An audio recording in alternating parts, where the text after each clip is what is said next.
So probably my first love with pork is salumi and all these beautiful Italian cured meats. It's really where we kind of started our adventure with a lot of this.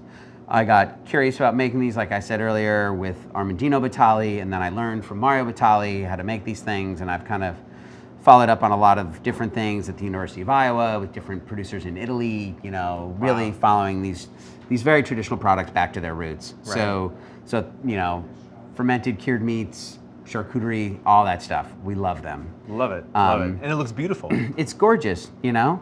So the three on the front, they are all ground cured meats. So they all follow a similar sort of process. You grind the meats, you add the salts, you ferment them, you watch for the pH to drop in that, and then after that you hang them up in an aging room and they age for, these smaller ones are probably 90 days to maybe 120, so 3 to 4 months. Wow. This larger one is a culatello, which is a whole muscle off the back of the leg. It's a different process than the ground cured meats in that you're applying the salts to the outside. Yeah. And then this is probably 14 months old. That piece is 14 months old. This piece of meat has been hanging for 14 months. Well, it looks like it on the outside, but not on the inside. Exactly, and that's, you know, it kind of settles out, it gets all weird, but, you know, it's very safe. And this is 14 months old. I would prefer to let it go 2 to 3 more. So that's sort of my game. Got it. So up here we have, this is just one I like. I love the flavor of various peppers. So this has red, white, and green peppercorns in it. They just have different, you know, flavor expressions. They're also the colors of the Italian flag. I don't believe it's traditional cured meat. I just like those things. Got it.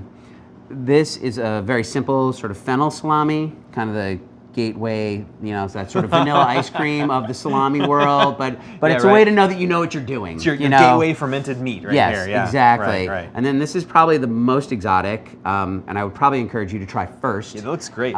Is this, it's a dry cured blood sausage.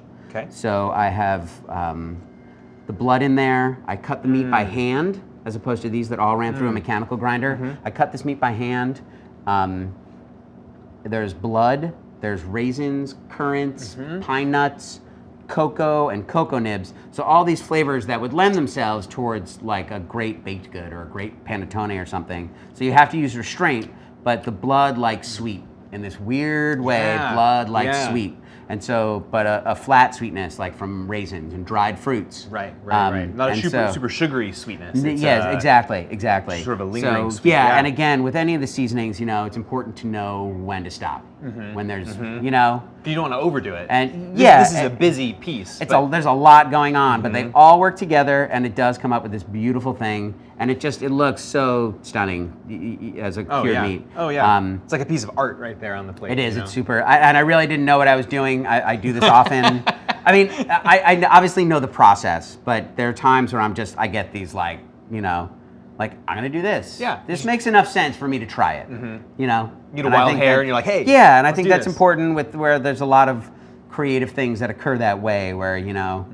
There's a certain amount of logic, but then there's this just jump off the end. Yeah. An inspiration point. Yeah. For the next thing. And then we serve a lot of pickles here. So we probably make about 40 gallons of pickles a month, maybe, and you know, 40 gallons of pickles. Something like that. Yeah, I don't know a weight, but it's a lot of pickles. Yeah. And we, you know, you wind up with like too much, all kinds of, you know, fruits and vegetables when you grow them. They don't come in a paste manner. They all come in at once. So.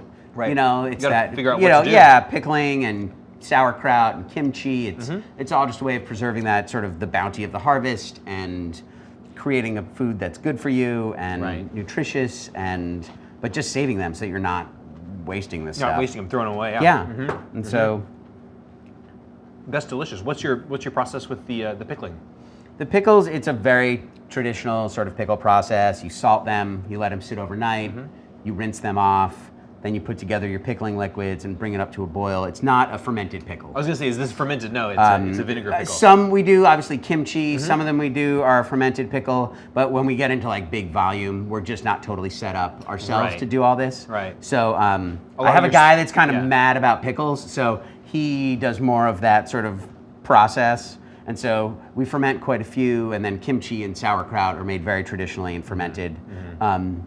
Some of these are just more like a vinegar pickle, just to kind of, keep a garnish on the plate. And then other thing, we ferment hot sauces and all kinds of stuff. Fermenting is a lot of fun once you've kind of figured it out. It's like canning. Yeah. There's a little bit you need to know, and there's some steps you have to follow. But then, as long as you don't get too hung up on tradition, you can do whatever you want. It's a good jumping off point to creativity. Yeah.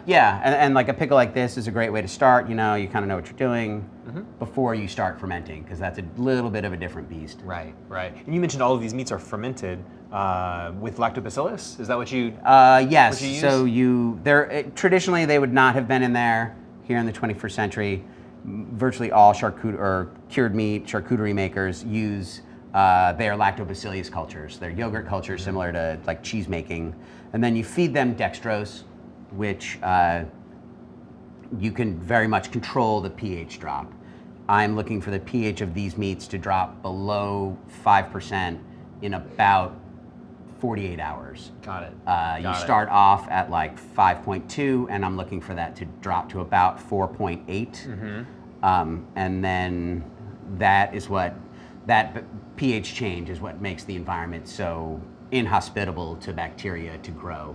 Right. And then by further drying them and removing the moisture, the bacteria, don't really stand a chance at that point. Right. And it also adds a lot of flavor to it. It adds a great deal of flavor. We'll lose about 30% from what we start with to what we finish with, as far as the moisture weight goes. The volume, yeah. Yeah, and the volume. With anything, even the whole muscle cures. But yeah, it makes them, and I tend to eat them a little bit young. They're meat. I like them to taste somewhat meaty. Have a little bit of a bite. Like this, the blood sausage is probably the best example currently. Sometimes the smaller diameter ones, just because of the nature of their size, they get done and they dry a little bit. They're much more traditional. It's hard to keep them moist. Right. Whereas larger diameter, you can keep moisture you have a little longer. bit more of a window to kind of play These around can age with. for longer, shorter aging, Yeah. much longer aging. Forever, right? yeah. I have prosciuttos that I've hung for 7 years. 7 years. And they haven't. I raised 4 pigs one time, so I had 8 legs, and I've eaten one probably every 14 months. Wow. And they have not turned a corner to bad yet. So yeah, so I think it's a great, curing meats is something that's really important to me and really important to us. It's an art form that it didn't skip a generation, but it almost got forgotten.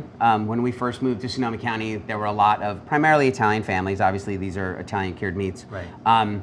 That the kids knew. They remembered that there was somebody that like came over to their house and helped them. They had an uncle or a brother or somebody who did this stuff, but it almost got forgotten. So sort of preserving this craft and bringing it back has always been really important to me, and just the really satisfying nature, the cool nature really of being able to make these things, being able to take a pig and to grind it and to go through all these steps and to come out the other end with these things on this beautiful plate that are so appetizing and and delicious. Yes, and so different than their original form. You've transformed them. Yes, and from a traditional standpoint, you've preserved the nutrients in these animals to go for a long period of time.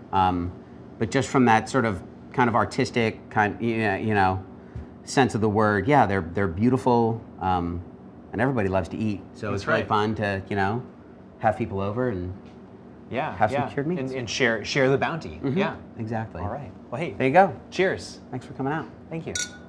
All right.